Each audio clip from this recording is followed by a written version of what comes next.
दोनों जाने संगी रहना संगवे बाजारे जाए संगवे अपन दू सीसी लोग पिए दू ठे एक ना दू ठे वहां पी ले एक एक ठे धर चलना अपन और से पूरा दोनों जाने संगी आ लुंगी दोनों जाने पहला नीचे नेकर लंगोटा ना पही ना निखारा कपारे रहा बस अइले एक ठे बैंक के यहाँ नारी रहल बड़ियार खनल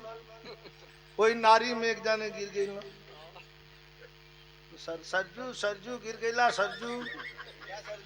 सरजू गिरा कहाँ बिरजू ऐसे बढ़िया गद्दा दुनिया में नहीं हो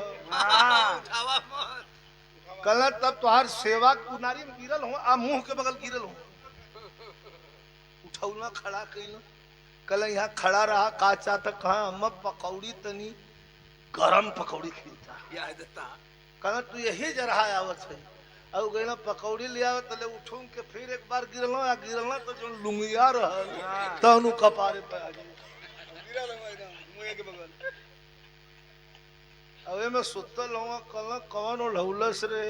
लुंगी बिना टारा कर सकती है लुंगी भी टारे के सकती ना सजलौका होत रहल भाई वो सब पकौड़ी लेके चलल हुन बिरजू कहाँ हुआ नारी में तकल तो वो अब ले ही रहा कल सुत गया तो ला सुतला खा तो खियावे के मुंह तो बंद है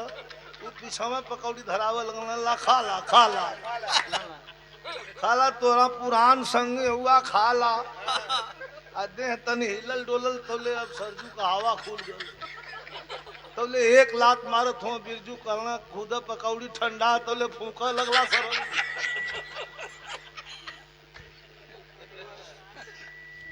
पकौड़ी खुद पानी भइल बा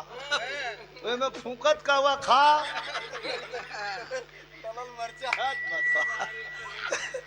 बड़ा बड़ा कुल बात बाबा ये लेवा वाला जे हो हम उससे ढेर ना कुछ कहिला